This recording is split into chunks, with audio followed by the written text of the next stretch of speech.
Hi, my name is Ashraf Ismail, Game Director of Assassin's Creed 4 Black Flag, and I'm excited to show you more of our open world locations and activities. This is by far the biggest and most diverse game world we've ever built. Over 50 major locations and more than 75 uncharted islands. In this demo, we will be jumping around to different parts of the Caribbean world and showing off some of this diversity.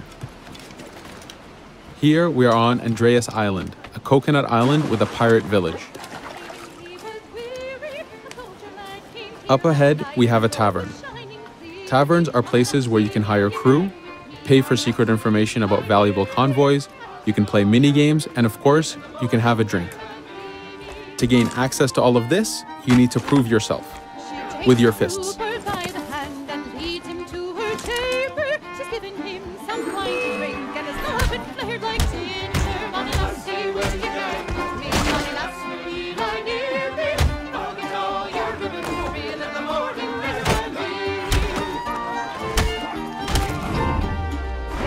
Now that the fight is over, you have access to the tavern and its services. This being a tavern, there's always plenty of rum to be drank, but drinking too much will have some fun surprises for you.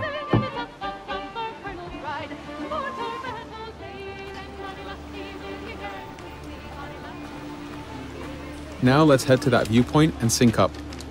Each viewpoint in the game is a small navigation puzzle to reach the top.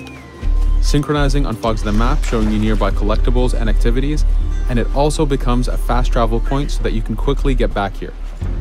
The world is massive. We need it to make it comfortable and easy for you to get to where you want.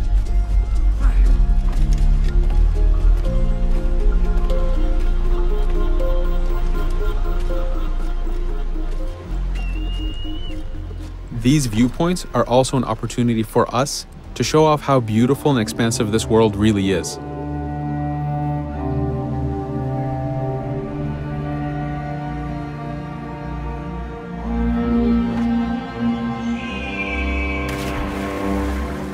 Now we're heading to another important location, underwater shipwrecks. We are now able to access these locations because we recently purchased a diving bell. These are real 18th century devices that pirates and sailors used to access the underwater. Underwater is how the golden age of piracy started. Through an incredible hurricane, tons and tons of Spanish gold was lost at the bottom of the seabed. This attracted poor, jobless sailors and pirates to dive down and grab this treasure. It was important for us to include the underwater as a new environment because it was so important to the history of piracy. The underwater is full of unknown dangers and predators.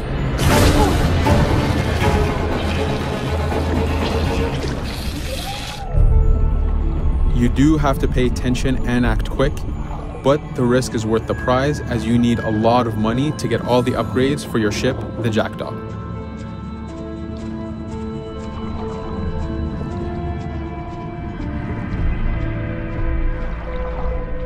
Stealth is very important even in the underwater.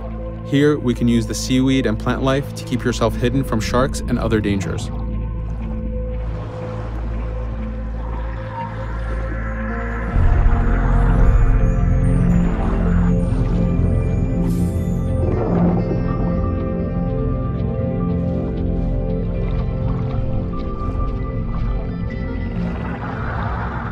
This is an air barrel. It's a one-time air refill, so use them wisely.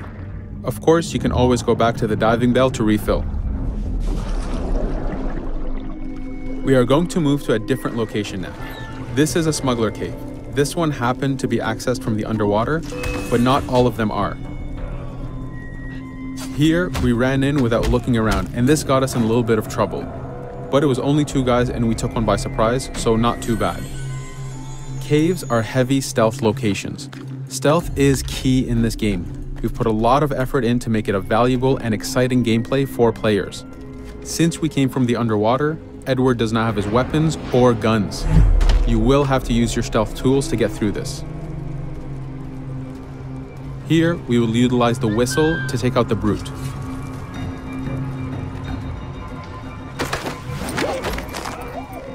Anytime an enemy is taken out, they will drop their weapon for you to use.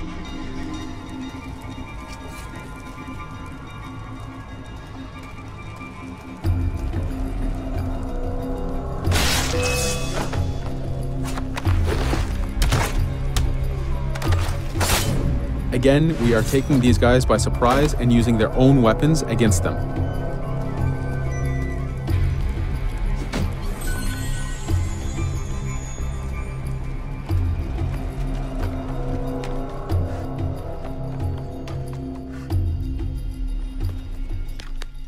Using just your fists keeps things quiet. This allows you to take advantage over the second guard.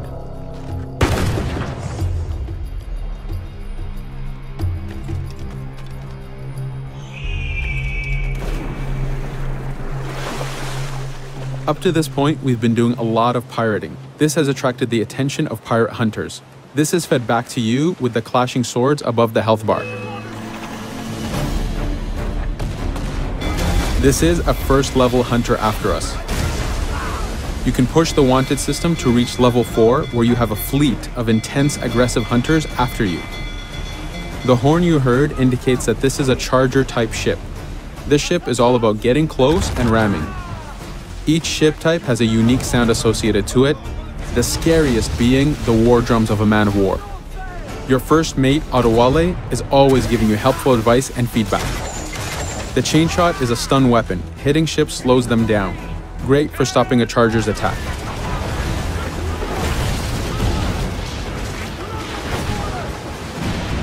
As the masts come down, we can start a boarding. We need to take out 10 crew members to win the boarding. Of course, we can do it any way we want. In this case, since this is a smaller ship, the swivel gun is very efficient.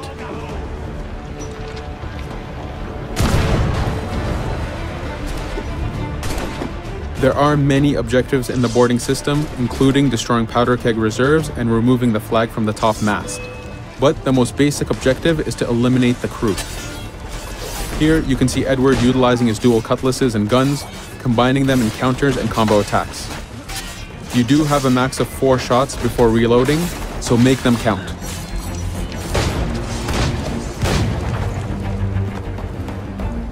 Plundering a hunter allows you to send a very powerful ship to your fleet.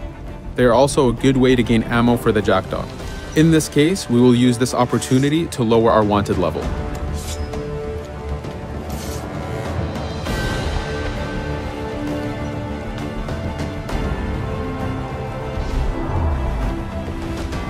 A very important new activity in Black Flag is harpooning.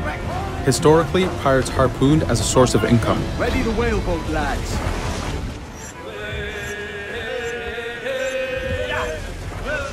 Harpooning is a part of upgrading Edward and his gear. There are many different types of creatures to harpoon, and they are all needed to get every single upgrade.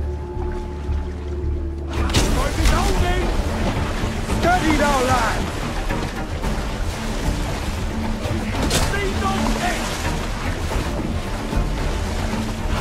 Success! Turn into sea ray!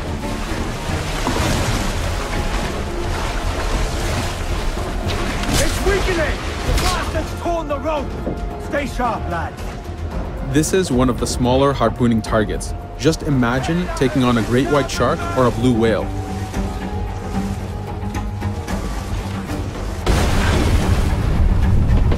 This one's dangerous!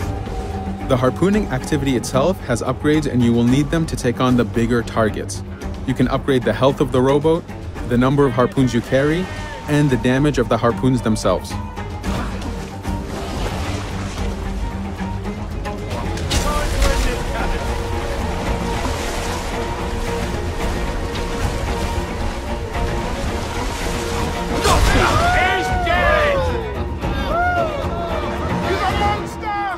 This was just a tease of the activities and locations. There is tons more for you to experience. Thank you for watching.